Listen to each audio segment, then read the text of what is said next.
are nearing the end of 2023, so that means that I'm going to be doing top lists. Today we're going to start with Seiko. I'm going to go through my top 5 Seikos of 2023, and all of these watches I think are awesome. There was a lot of duds from Seiko this year in my opinion. We'll go through those in a different list. However, this is the top 5, so let's flip the camera and take a look at 5 watches from Seiko that I think are awesome from 2023.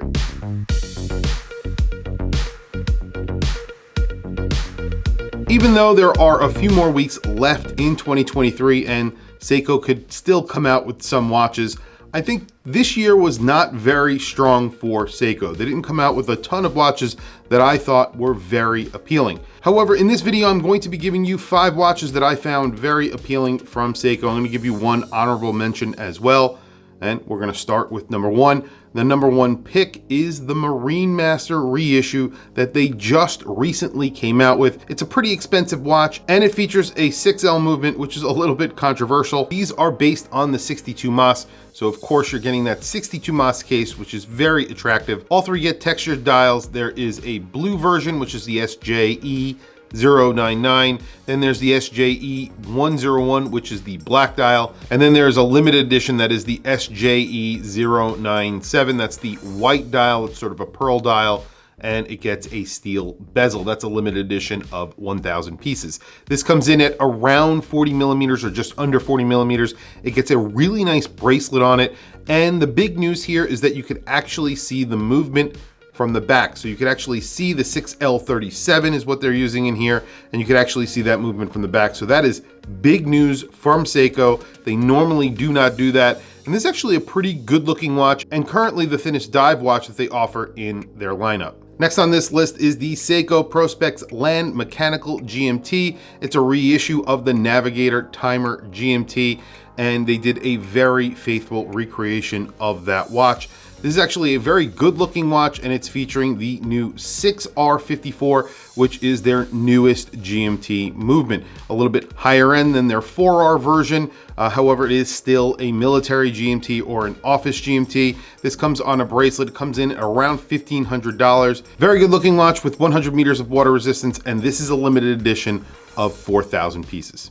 Probably my favorite release from Seiko this year is a speed timer. It's the 1/100th of a second chronograph that they released. It's a solar powered chronograph. It reminds me a lot of a vintage kinetic Seiko, the SLQs. They are kinetic chronographs that were really high end. And this reminds me of those original chronographs. You get a 1/100th of a second counter at the 2 o'clock and a 1/10th of a counter at the 10 o'clock on these. So these are really cool chronographs. They have a really funky look. So if you like the look of a funky watch, a vintage watch, because these kind of have a vintage flair as well, definitely check them out. My favorite is the SFJ001 that has a white dial with black sub-registers. They make an all black dial, that's the 003, and then they make an olive dial, which is kind of cool with orange accents. That's the 005, and then there was a limited edition that they made that was the 007, that is an all black IP version, and that gets some yellow accents as well. These are really funky watches. Like I mentioned, they come in at around $800. These are coming in a discount already, so if you do like these, you can buy them at a discount already on the secondary market. The next Seiko on this list is the modern reinterpretation of the 1968 diver, the GMT Prospex that they came out with earlier in the year, specifically the green dial that actually featured here on my channel. This is a great looking watch and it is very high quality. This is also powered by the 6R54, so it's the exact same movement that powers that Land mechanical version. However, this is a dive watch version. It looks like a Marine Master. You're getting a green bezel, a green dial, some yellow accents on the dial in the form of a GMT hand. Again, this is a military GMT or an office GMT, so definitely something to keep in mind because these cost around $1,500.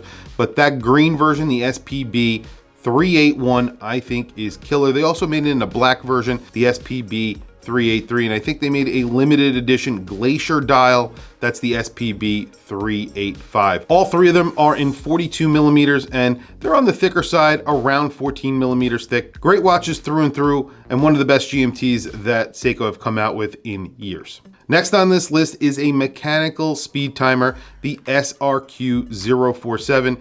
It gets a panda dial, a beautiful bracelet, and it's powered by the 8R movement. If you're not familiar with the 8R movement, the 8R movement is a mechanical chronograph, an automatic chronograph movement that has a column wheel. So this is somewhat of a high-end movement from Seiko. It's one of the higher end movements that you actually can find within a Seiko and not a Grand Seiko. They also came out with a reverse panda version.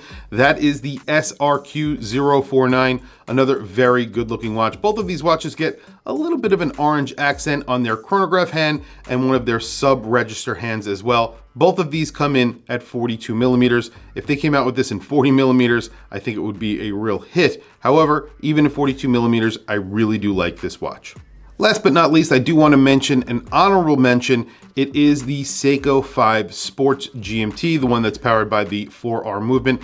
There is a limited edition that just recently came out. It's in collaboration with Yuto Horigome. I don't know if I say that correctly. I believe he is a skateboarder, but again, I'm not entirely sure, so please don't take my word for it. I'll put some more information in the description. This is a black version of the Seiko Sports 5 GMT. It has a blue and purple bezel, black dial, and a red GMT and a red GMT hand.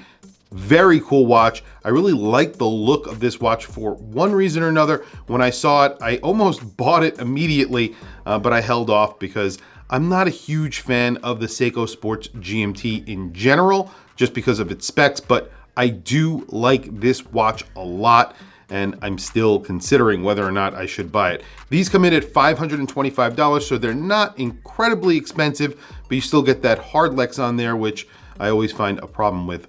Either way, a really good looking watch and a very fun watch in my opinion.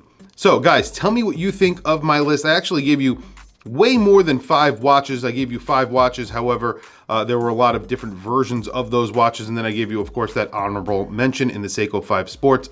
Tell me what you guys think down in the comments below. Are there any other Seikos that you would have added to this list?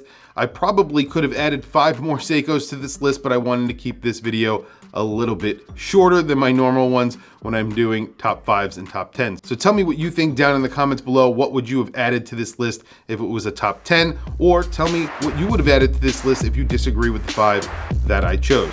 Anyway, guys, thank you for logging on. I'll catch you guys in the next video.